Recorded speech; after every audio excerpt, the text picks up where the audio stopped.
நம்ம வீட்டுக்குள்ளே உட்காந்து இந்த கேமை விளையாட முடியுமான்னு கேட்டிங்க, வாய்ப்பே கிடையாது. கண்டிப்பாக வந்து இதுக்காக இன்னொரு தரமான இடத்துக்கு போகிறோம். கேம் ஆரம்பிக்கலாமா?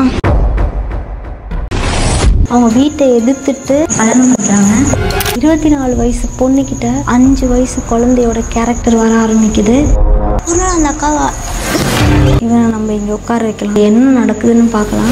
இந்த கேம் நான் என் வீட்டிலே பண்ணியிருந்துருக்கலாமோ, இப்போ எனக்கு பயமாகுது. ஸோ நம்ம வீட்டில் இருக்க அரிசி எடுத்து இவனோட உடம்புல வைக்க போகிறோம். சிசர்ஸ் எடுத்துட்டு வந்தேன். வீடியோ லைக் பண்ணுங்கள், சப்ஸ்கிரைப் பண்ணுங்கள்.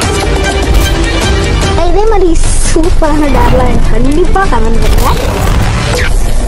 வாங்க போகலாம்.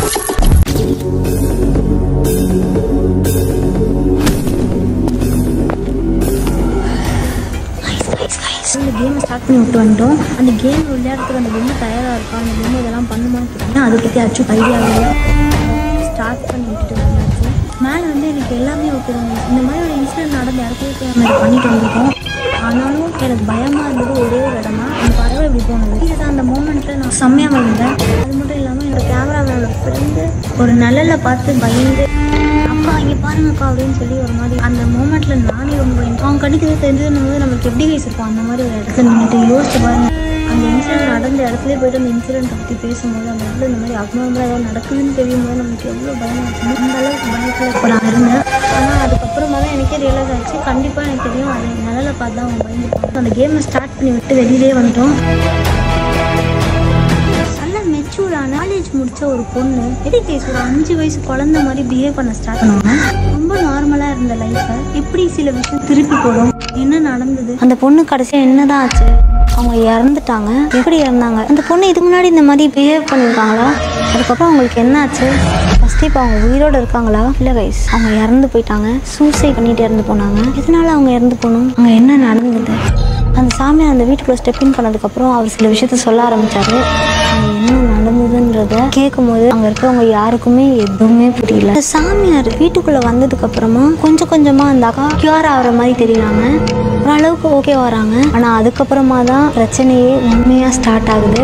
அந்த அக்காவுக்கு தெரியுது நான் ஏதோ புதுசா பண்றேன், நான் நார்மலா இல்லை, என்னால எல்லாரும் டிஸ்டர்ப் ஆகுறாங்க. எனக்காக அவங்க வீட்டையே தூக்கி போட்டு வந்த அந்த பையன், இத்தனை வருஷமா உயிரா லவ் பண்ண அந்த பையன் கதறி கதறி அழுகுறாரு. அவங்க முன்னாடியே நம்ம பழைய மாதிரி சந்தோஷமா லைஃபை ஸ்டார்ட் பண்ணோம், நீ நார்மல் ஆயிடு அப்படின்னு சொல்லி அவங்களை சுற்றி என்ன நடக்குதுன்னு அவங்களால ஒன்றுமே புரிஞ்சிக்கவே முடியல. அப்நார்மலாக ஆக ஆரம்பிக்கிறாங்க, பிரேக் ஆகுறாங்க. போக போக அவங்களுக்கே தெரியுது அவங்கள சுற்றி இருக்கவங்க எல்லாருக்கும் ரொம்ப கஷ்டமாக இருக்குது. சில நேரத்தில் அவங்களுக்கே தெரியாமல் என்னமோ நடக்குது. திடீர்னு சப்கான்ஷியஸ் ஆகுறாங்க.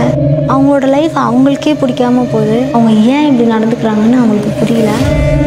அவங்களால இதை ஹேண்டில் பண்ணவே முடியல. அவங்களுக்கு ரொம்ப பிடிச்ச அந்த லவ் அந்த பையனுக்காக ஆமாவே தூக்கி போட்டு அந்த பொண்ணு வந்திருக்காங்க. வீட்டில் அவங்க லவ் பண்ணுறது தெரியும் போது அவ்வளோ ப்ராப்ளம்ஸ் பண்ணியும் அந்த பையனை விட்டு கொடுக்காம அந்த பையனுக்காகவே ஸ்டாண்ட் எடுத்து நின்றுருக்காங்க. ஆல்ரெடி சொன்ன மாதிரி இவ்வளோ பெரிய ப்ராப்ளம், ரிலீஜன் அப்படின்ற அவ்வளோ பெரிய பிரச்சனை இருக்கும் போதும் அதெல்லாம் எனக்கு தேவையில்லப்பா, எனக்கு நீ தாண்டா வேணும் அப்படின்னு சொல்லி அவனுக்காக அந்த பொண்ணு வந்திருக்காங்க. அதே பையன் அவங்க முன்னாடி உடஞ்சி அழுவதை அவங்களால பார்க்கவே முடியல. டெய்லியும் அதை அவங்க கோ த்ரூ பண்ணும்போது அவங்க மென்டலி ரொம்ப அஃபெக்ட் ஆகுறாங்க. கொஞ்ச நாள் இப்படியே கடந்து போகுது. அந்த அண்ணாவும் சும்மா இல்லை கைஸ், அவங்க ரொம்ப உயிராக லவ் பண்ணுற அந்த பொண்ணுக்காக ஏறாத கோயில் இல்லை, கூட்டிகிட்டு போகாத ஹாஸ்பிட்டல்ஸ் இல்லை. நான் ஆல்ரெடி சொன்னேன் இல்லையா 2 ரிலீஜன் சேர்ந்துருக்குன்னு. இந்த 2 ரிலீஜனோட காட் கிட்ட போய் நின்னும் அவங்களுக்கு எந்த பலனும் கிடைக்கல. இருந்தாலும் அவர் ஒரு கோயிலில் போய் உட்காந்து கதறி கதறி அழுகுறாரு. ஏன்னா அந்த கோயிலில் தான் அந்த அக்கா அடிக்கடி வருவாங்க.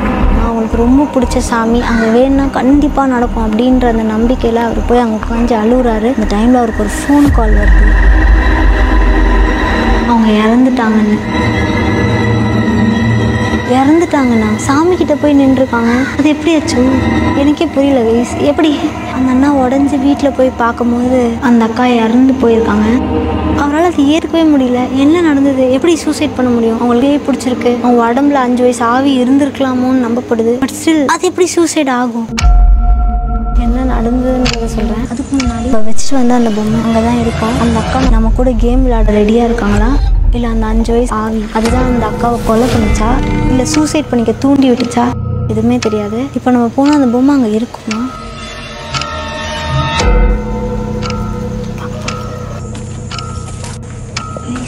அங்கே தான் நாங்கள் உட்கார வச்சிட்டோம்னா ஹோப்ஃபுல்லி அங்கே தான் இருக்கும்னு நினைக்கிறேன். அங்கே தான் இருக்கும்.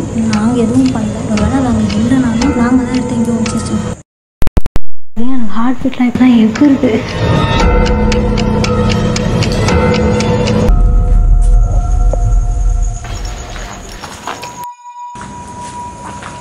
எல்லாமே இங்கே தான் இருக்கு. எனக்கு நம்ம கூட விளையாடுறதுக்கு பிடிக்கலையா தெரில. ஓகே அவனை இங்கே விட்டு போனான். சாரிடா. ஏன் ஆச்சு அதை அப்படியே தூக்கி போட்டுக்கலாமேன்னு கேட்பீங்க. கவர் இருக்குது அப்படியே கீழே போட்டோன்னா ஏதாவது எறும்பு ஏதாவது சாப்பிட முடிச்சு, அதனால நான் அதை அப்படியே தூக்கி போட்டேன். பறவைலாம் சாப்பிடும். அவங்க சொன்ன மாதிரி கேம் ட்ரை பண்ணி பார்த்துட்டேன். அந்த பொம்மைலாம் போய் எங்கேயோ ஒளிஞ்செல்லாம் உட்காரல. அவர் வந்து ஒன்று சொல்லியிருந்தார், வயசு நீங்கள் வரும்போது வீட்டில் குளிச்சுட்டு கேமை ஸ்டார்ட் பண்ணணும். நான் குளிச்சுட்டு தான் ஸ்டார்ட் பண்ணேன். ஆனால் நம்ம வீட்டில் ஸ்டார்ட் பண்ண சொன்னார். நம்ம வீட்டில் நான் அதை பண்ணல, இங்கே வந்து பண்ணேன். ஒரு வேளை நம்ம வீட்டில் பண்ணிட்டு தெரியாது, எனக்கு தெரியாது, எனக்கு தெரியல வயசு. பட் இங்கே இது ஒர்க் ஆகலை. ஃபஸ்ட்டு கீழே போகலாம். இது ஓகே. ஆனால் அந்த அக்கா ஏன் கை சூசைட் பண்ணிக்கணும்? 5 வயசு குழந்தை பண்ணியிருக்குமா சூசைட் பண்ண சொல்லி? ஒரு வேளை அவங்க உடம்புல அது ஆவியாக இருந்திருந்தா? அதுக்கும் ஆன்சர் உங்களுக்கு கீழே போய் சொல்கிறேன்.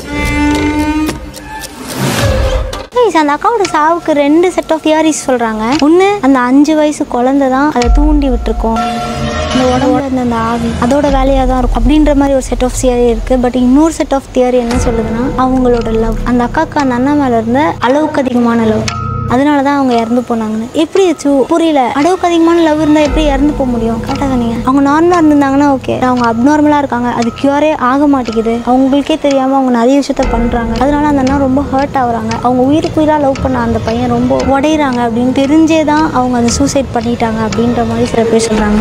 இல்லை அச்சு எதை பார்க்குறேன்னா, நிறைய விஷயம் சஸ்பீஷியஸாக இருக்குது. ஒரு அழகான ஒரு லைஃப் வாழ்ந்துட்டு இருந்த பொண்ணுக்கு எதுக்கு இப்படி ஒரு விஷயம் நடக்கணும்?